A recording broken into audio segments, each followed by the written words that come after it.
Today, I want to talk about guilt. Guilt. Guilt is something that we have all experienced. And before I launch into the meat of this message, I got to just say one thing about guilt as it relates to the church. I know that many of you so closely associate guilt in church that if your guilt were to go away, you may not ever come back to church. In fact, I've heard religious leaders say, if they don't feel guilty, we'll lose them.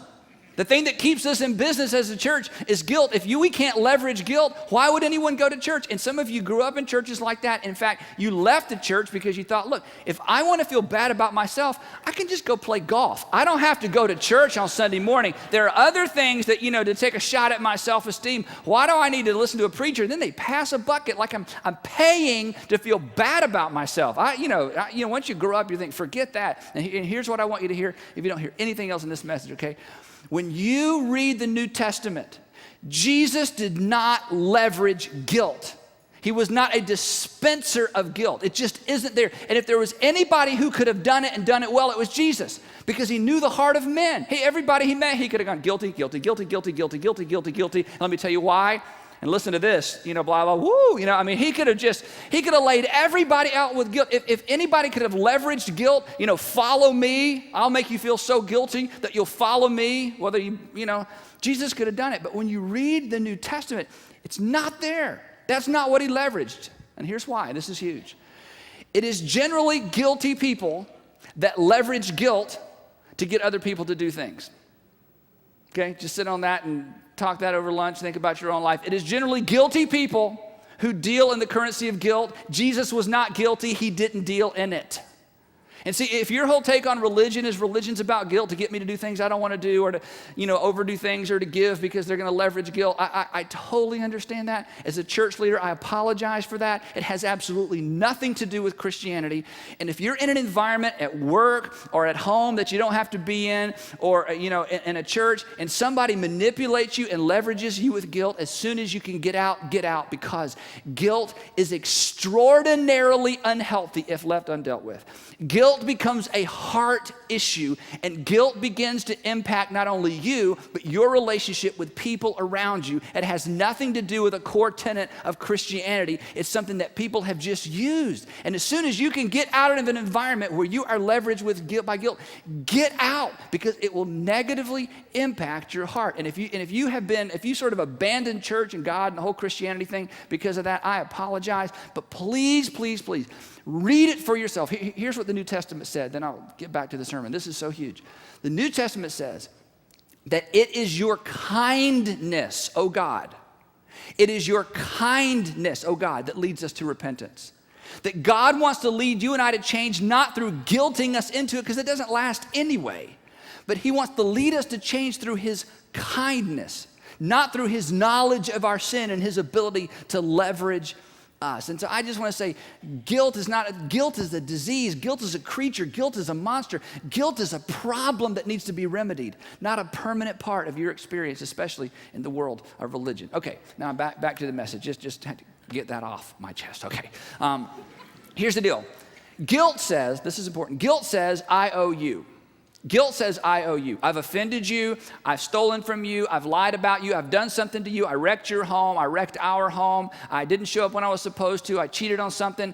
Guilt says, I've done something to offend you, and now I owe you. That's the inequity in the relationship. And you may not have thought about it as a debt-debtor relationship, but it's very true, and we even have terminology to substantiate that. Because, for example, when you offend someone and you finally own up to it, here's what you say. You say to them, I owe you an what?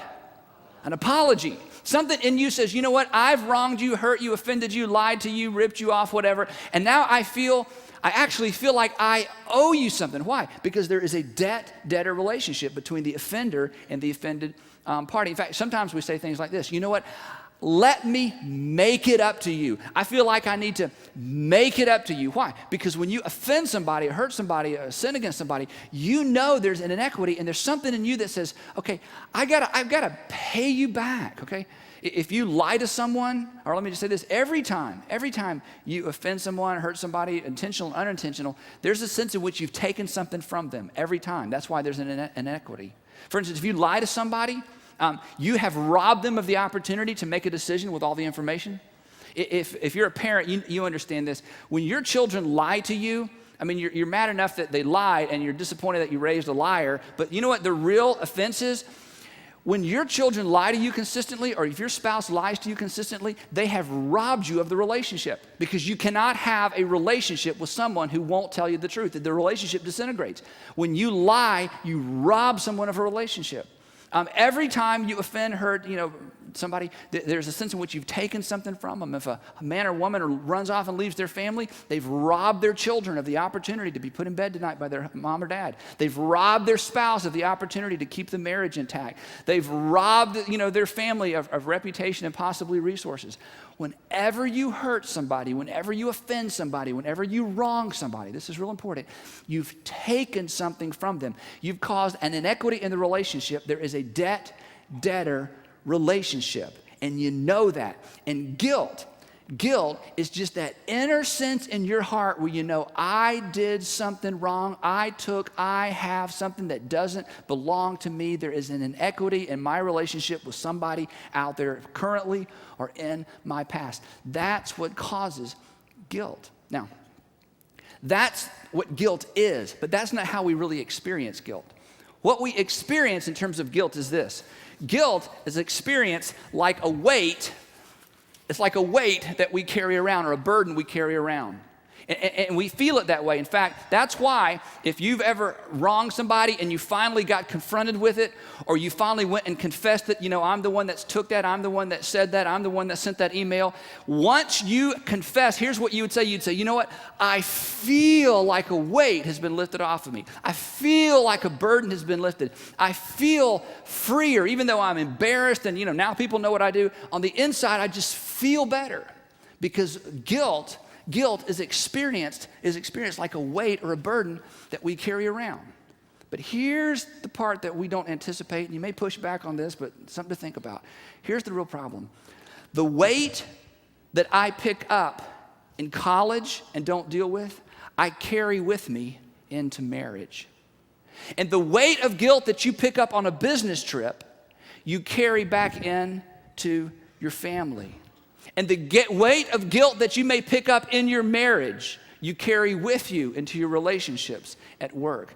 As long as you have unresolved guilt and unresolved weight, you don't simply carry it, and it doesn't simply affect the relationship and where you picked it, in which you picked it up. You carry it with you every place you go, and it is unnatural, and it begins to eat on and gnaw at your heart, and it will impact the way you relate to people, and you don't see it. It's almost impossible for us to see when we're carrying the weight, because our guilt becomes so much a part of us, we don't even recognize it.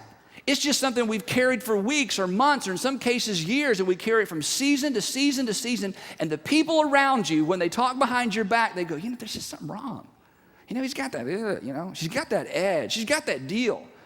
And when somebody tries to confront you, you're like, what? What? You say, that's just the way I am. No, it's not.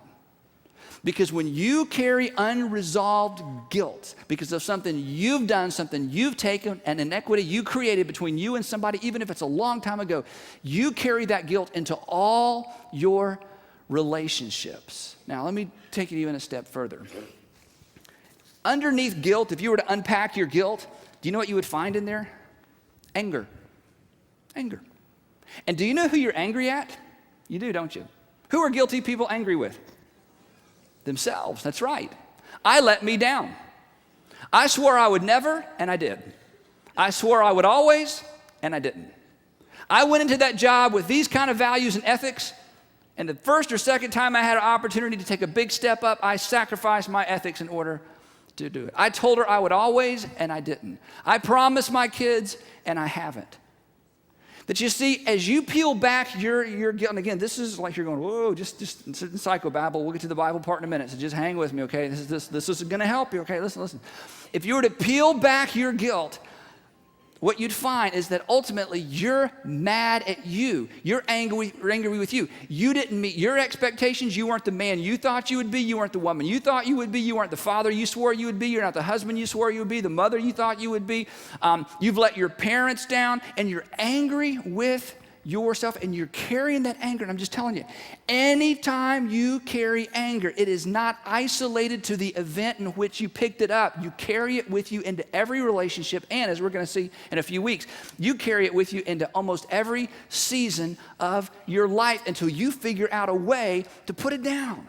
Now listen, it is almost impossible to please a man or a woman who's carrying a load of guilt. Here's why.